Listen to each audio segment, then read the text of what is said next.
양화진의 그 선교사 묘지에 묻혀 있는 분들 가운데 셰무얼 무어, 우리나라 이름으로 모삼열이라는 선교사님이 있습니다. 1892년 32세의 나이에 선교사로 결단하며 조선 땅을 밟은 분입니다. 우리나라 선교사님에 의해서 제일 먼저 세워진 교회가 지금 서울에 있는 세문안 교회입니다. 지금 우리 교단 교회지요. 그리고 무어 선교사는 현재의 소공동 롯데호텔 자리인 곤당골의 세문안 교회 다음으로 두 번째 장로교회인 곤당골 교회를 세웠습니다. 이 무어 선교사는 무엇보다도 우리 나라 이 조선의 교육에 굉장히 힘을 기울였습니다. 그러니까 이제 학교를 열었는데 그가 열었던 예수 학당 학생 중에 봉주라는 학생이 있었습니다. 그는 백정 박씨의 아들입니다. 당시 조선의 엄격한 신분 사회에는 사실 이 백정은 인간 취급을 받지 못하는 그런 계층이라고 할 수 있지요. 어느 날 무 선교사는 봉주의 아버지 백정 박씨가 장질부사로 다 죽어가게 되었다는 그런 이야기를 듣습니다. 그래서 당시 그 고종 황제의 주치의였던 에비선 선교사와 함께 왕진을 가서 그의 병을 고쳐주게 됩니다. 이를 계기로 이 백정 박씨는 무 선교사가 개척한 이 곤당골 교회에 출석하게 되고 열심히 신앙생활을 하기 시작했습니다.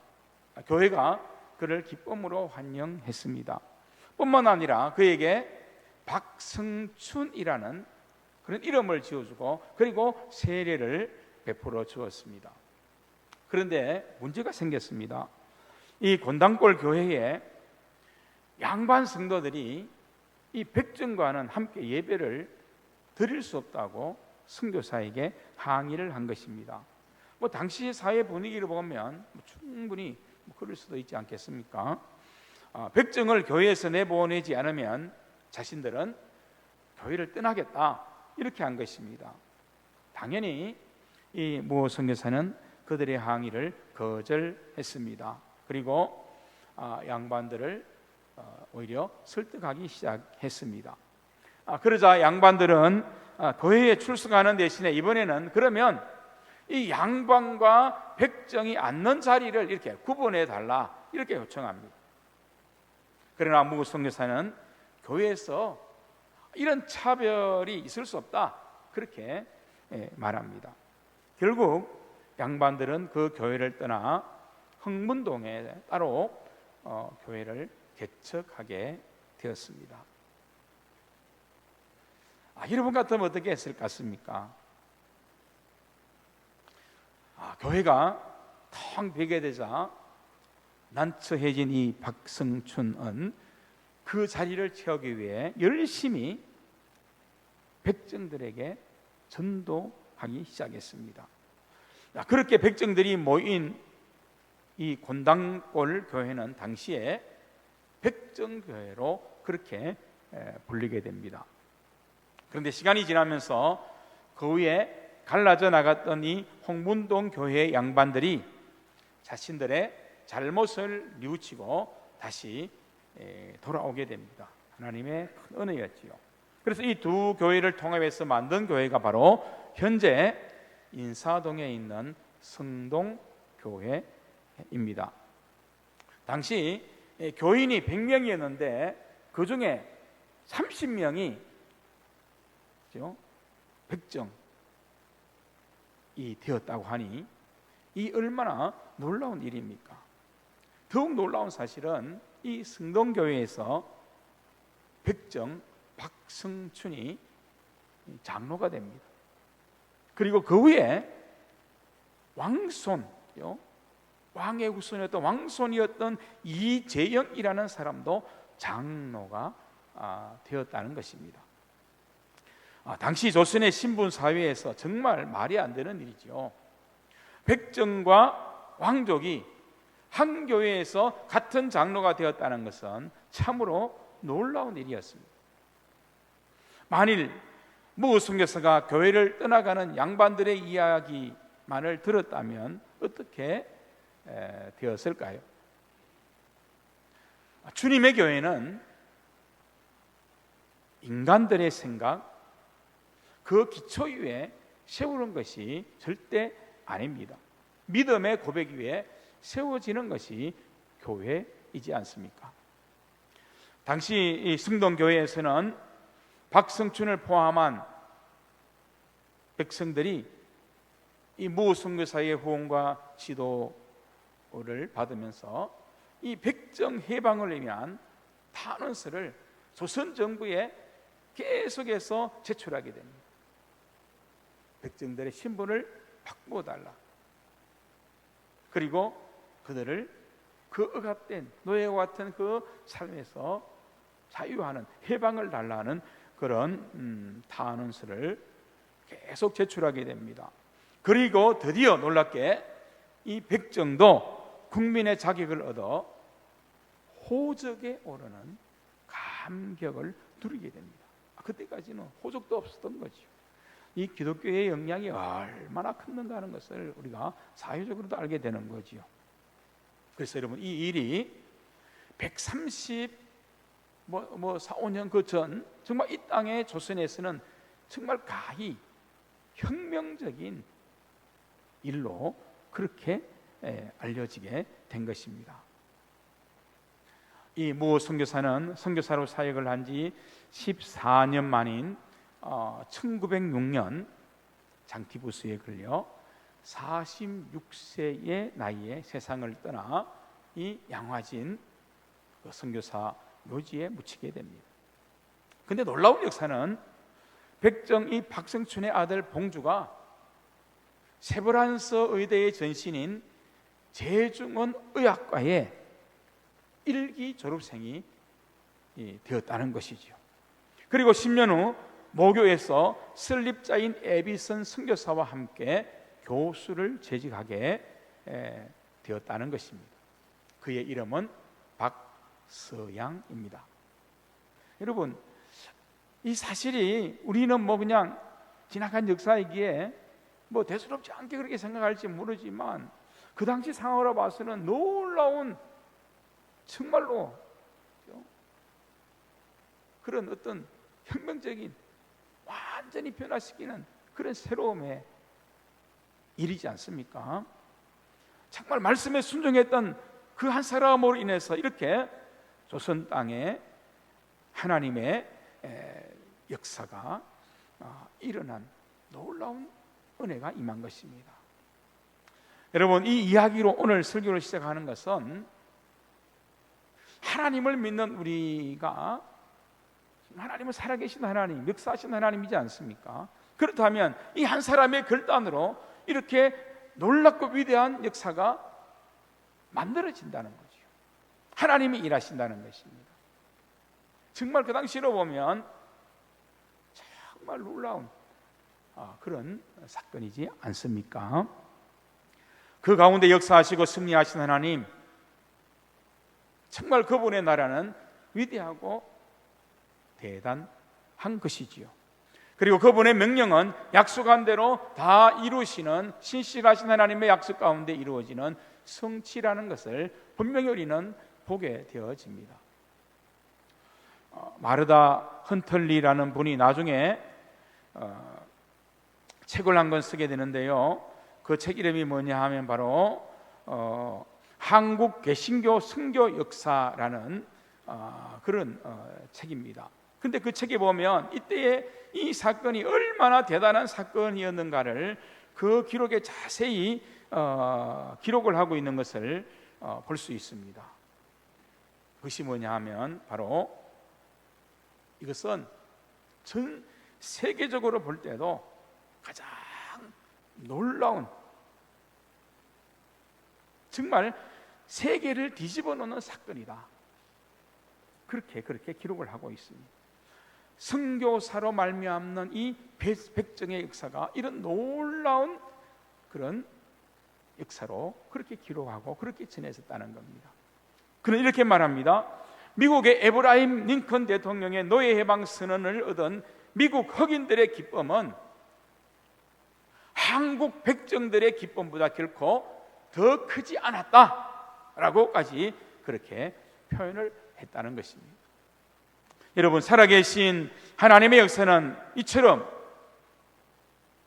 정말 머뭇거림 없이 결단하고 순종하는 믿음을 가진 그 한 사람을 통해서 일하시고 역사하신다는 것을 우리에게 분명히 보여주고 있지 않습니까? 자, 오늘 본문은 구약의 선지자 엘리야와 관련된 그런 말씀입니다. 선지자 엘리야가 갈멜산에서 바알과 아세라를 섬기는 이방의 제사장들과 영적인 대결을 하는 그 한 장면 말씀을 오늘 우리가 본문의 말씀으로 읽었습니다. 한 절 말씀이지만 앞뒤 내용을 우리가 거의 대부분 알고 있는 그런 내용이지 않습니까?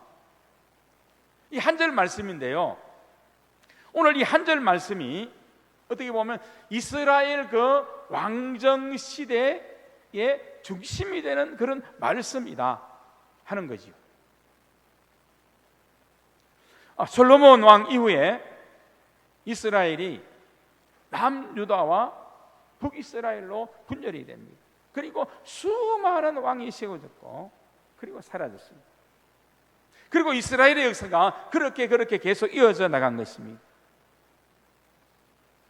솔로몬 왕 이후에 왕이 세워졌는데 북쪽 왕이 19명이고 남쪽 유다 왕이 20명입니다. 총 합하면 39명의 왕이 그렇게 세워진 거지요.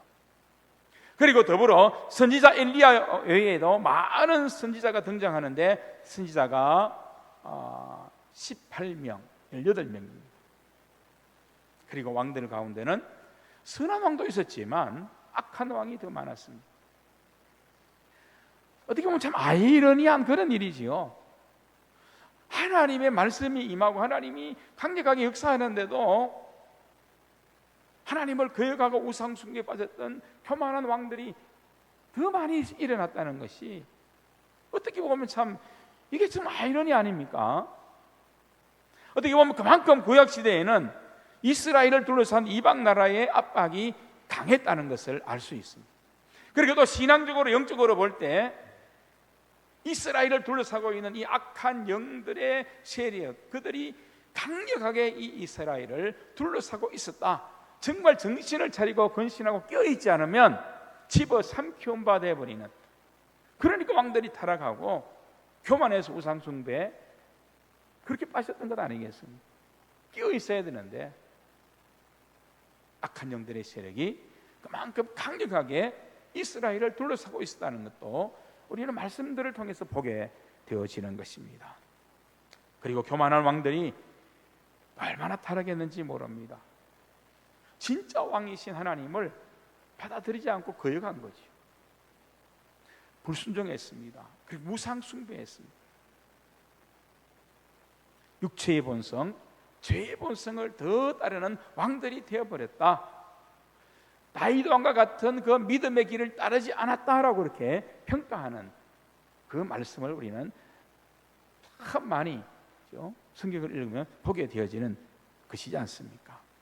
자, 그러므로 솔로몬 왕 후 이스라엘 역사에 말씀하시는 하나님의 뜻이 뭔가 보면 오늘 이 본문의 말씀 속에 담겨져 있다는 겁니다. 이 타락한 이스라엘 역사에 강력하게 외치는 하나님의 말씀이 뭔가 정말 전체적으로 보면 오늘 이 본문의 말씀으로 대변할 수 있는 것이라는 거죠. 엘리야가 모든 백성에게 가까이 나아가 이르되, 이렇게 시작하지 않습니까? 자, 오늘 본문의 말씀 21절인데요. 제가 읽어 드렸지만 함께 이 말씀을 한번 같이 읽었으면 좋겠습니다. 함께 읽겠습니다. 엘리야가 모든 백성에게 가까이 나아가 이르되 너희가 어느 때까지 둘 사이에서 머뭇머뭇하려느냐? 여호와가 만일 하나님이면 그를 따르고 바알이 만일 하나님이면 그를 따를지니라 하니 백성이 말 한마디도 대답하지 아니하는지라. 아멘. 자, 오늘 본문 우리가 너무나 잘 알잖아요.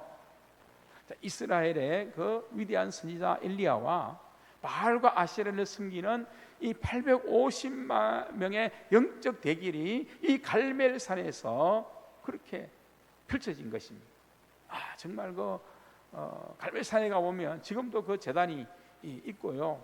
그 기념 그런 동상들이 세워져 있는 것들을 보게 되는데 정말 대단한 그런 사건이라 그렇게 사실은 볼 수 있지요. 그러나 사실은 이것이 바알과 아세라를 섬기는 그 선지자들과의 그런 대결이 아니라 사실은 이스라엘 백성에게 주는 강한 경고가, 그 메시지가 이 말씀 속에 들어있다는 것을 우리는 알게 되어집니다. 갈멜산에 각자의 단을 쌓고 하늘에서 불을 내려주는 신이 참신이다, 이런 대결이라고 우리는 알고 있지요. 그런데 사실 오늘 말씀해 보듯이 엘리야와 우상숭 엘리야와 함께 대결하는 자들이 이들이긴 하지만 누구를 깨우치기 위한 대결입니까? 백성들을 깨우치기 위한 그런 대결이지 않습니다. 그렇기 때문에 이 엘리야와 이 우상 쪽으로 기울어지고 있는 이 어리석은 영적으로 무지한 이 이스라엘 백성과의 대결이다. 사실은 그 의미가 더 강하게 느껴지는 것을 보게 되어진다는 것입니다. 그래서 엘리야가 오늘 말씀 속에서 외치는 이런 말이지 않습니까? 이스라엘 백성들에게 외치는 것입니다. 너희가 언제까지 하나님을 믿는 믿음을 가졌다고 하면서 하나님이 택한 선민 그런 백성이라고 그렇게 말을 하면서 언제까지 영적인 그런 불감증에 빠져서 살 거냐? 그런 헛된 믿음, 거짓된 믿음을 참된 믿음으로 그렇게 착각하며 살 거냐? 이 말이지 않습니다. 그래서 여러분, 사실 엘리야와 이스라엘 백성이 대결하는 것과 같은 그런 의미인 것입니다. 너희들이 볼 때 정말 하나님께서 우리 민족에 행하신 그 하나님이 보이지 않았느냐? 그 하나님 듣지 않았느냐? 너희들이 받고 누린 복과 은혜가 정말 분명하지 않느냐? 그런데 지금 보면 도대체 영적으로 죽어있는 폐역한 모습이 웬 말이냐? 그런 하나님의 마음을 전하는 것 아닙니까? 아직도 하나님과 세상, 하나님과 우상 숭배, 그 사이에서 그냥 갈팡질팡하는 그런 신앙에서, 어리석은 그 신앙에서 너희가 벗어나지 못했다는 그런 말이냐?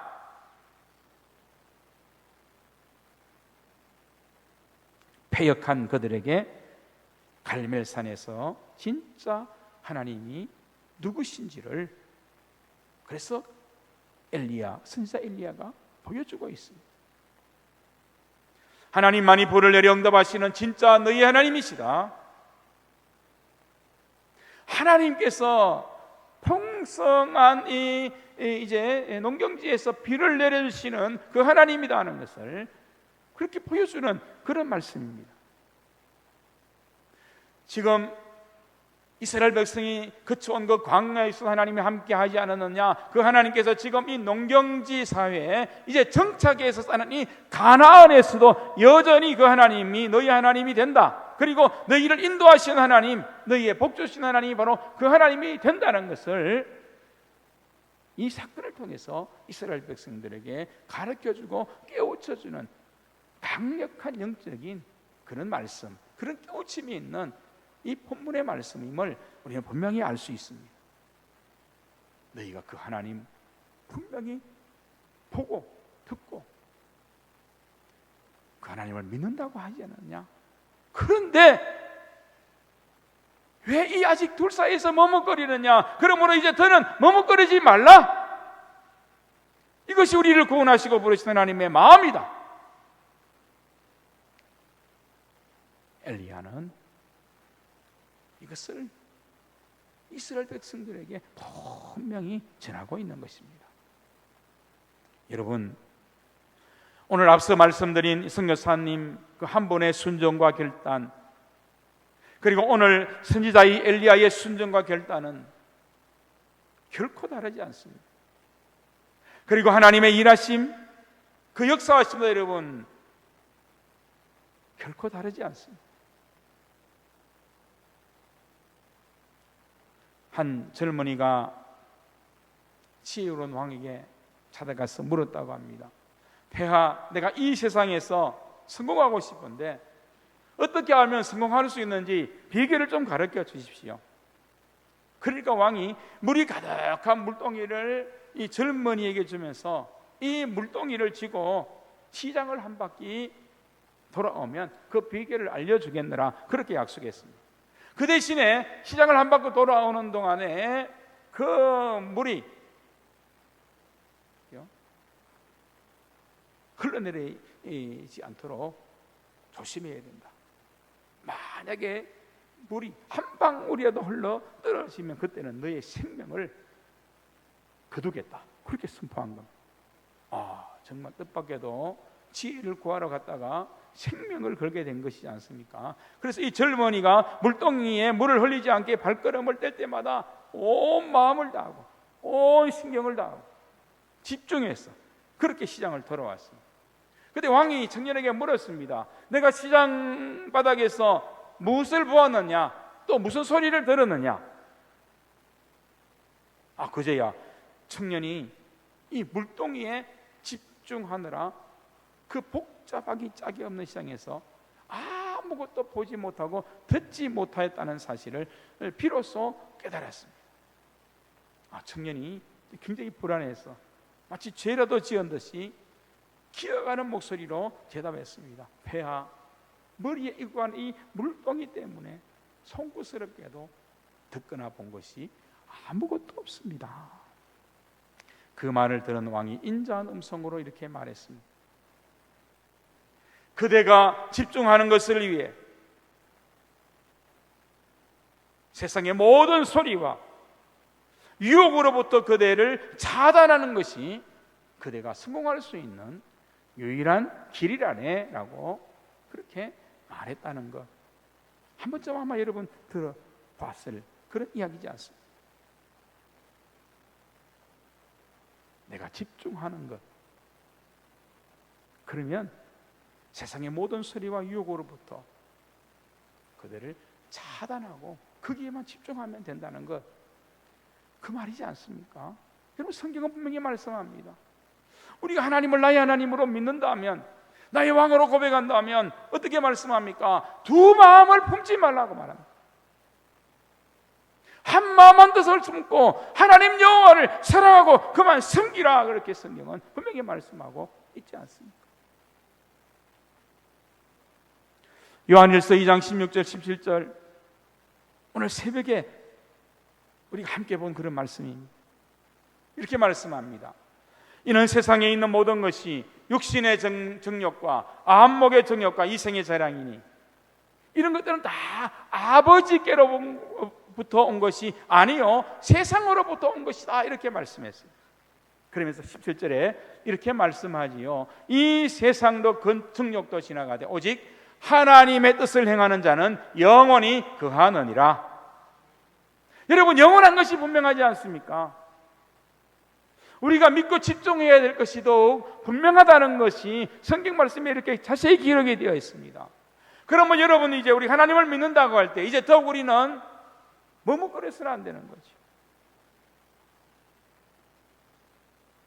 여러분의 남은 인생, 더욱 나의 구원자 하나님, 나의 모든 그 되신 하나님, 내 인생을 인도하시고 섭리하시고 내게 영원한 소망을 주시는 그 하나님, 정말 우리는 그분 하나님만을 고집해야 됩니다. 그분 하나님을 더욱 사모해야 되고 그분 하나님을 더욱 바라보는 믿음이 우리의 믿음이 되어야 하는 것입니다. 정말 하나님께만 집중하고,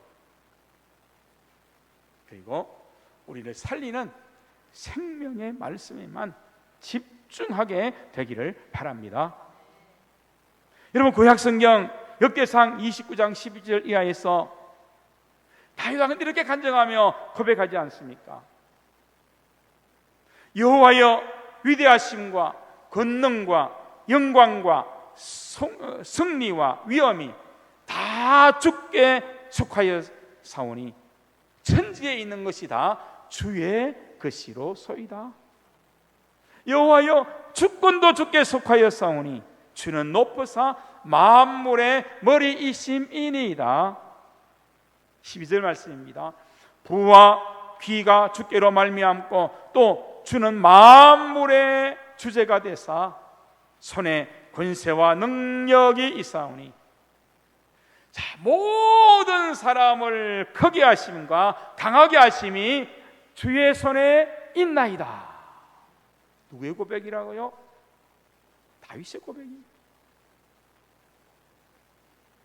여러분, 다윗 왕의 이 믿음의 고백이 정말 무호 선교사의 고백이기에 그는 머뭇거리지 않았던 것 아니겠습니까?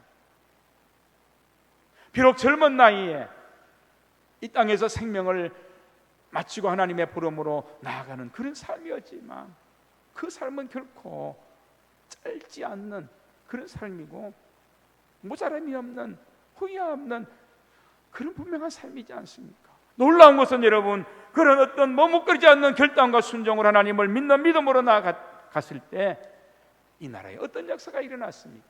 동토와 같은 이 조선 땅에 하나님의 역사, 하나님의 부흥이 이렇게 일어난 것이 아닐까요? 여러분, 선지자 엘리야도 하나님의 능력으로 승리했습니다. 거짓된 세상, 악한 세상을 오히려 믿음으로 이겼습니다. 850대 1이지만은 그러나 그는 주눅들지 않고 오히려 그 가운데 하나님을 더욱 드러냈습니다. 그리고 갈팡질팡하며 머뭇거리고 있는 그 이스라엘 백성들에게 생명을 불어넣어 주었습니다. 생명의 하나님이 진짜 하나님이시구나. 진짜 우리에게 복을 주시는 분은 바로 우리가 믿는 그 하나님이구나. 그래서 그들이 죽어가는 그 생명을 다시 불러일으켜 깨우쳐 생명의 역사가 일어나는 삶으로 바꾸는 은혜가 엘리야를 통해서 분명히 나타나지 않았습니까? 여러분, 이제는 우리 차례이지 않습니까? 그래서 하나님께서 우리를 구원하시고 우리를 부르시고 우리를 의롭다 하시며 이 자리에서 나의 하나님, 나의 왕, 그분을 온전히 믿음으로 고백하는 이 공동체 가운데 우리를 두신 것 아닐까요? 이제 여러분, 우리가 왕이신 하나님 나라와 그분의 명령에 순종하며 나아갈 그 사명을 부여받았다는 것을 분명히 확신해야 되는 때라고 저는 믿습니다. 우리에게 남은 시간이 정해져 있습니다. 그래서 우리는 더욱 머뭇거릴 시간이 없습니다. 분명히 아셔야 됩니다.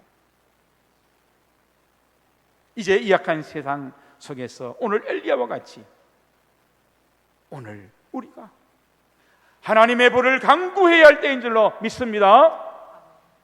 죽어가는 세상을 생명의 역사로 바꾸실 성령의 단비를 강구해야 때인 줄로 믿습니다.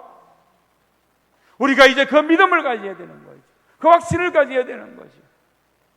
그 하나님께 집중해야 하는 것입니다. 하나님은 여전히 일하신 하나님, 살아 역사하시는 나의 하나님이십니다. 그러므로 여러분, 이제부터 우리의 모든 삶의 자리, 모든 나의 갈멜산에서 오직 나의 하나님, 오직 믿음으로 영적인 승부를 확실히 걸 수 있는 그런 믿음의 담대함이, 믿음의 확신이, 믿음의 용기가 저와 여러분에게 넘치게 되기를 주의 이름으로 축복합니다. 죄와 세상의 모든 유혹을 차단하십시오. 그리고 여러분, 언제나 동일합니다. 같습니다. 다른 것 아닙니다.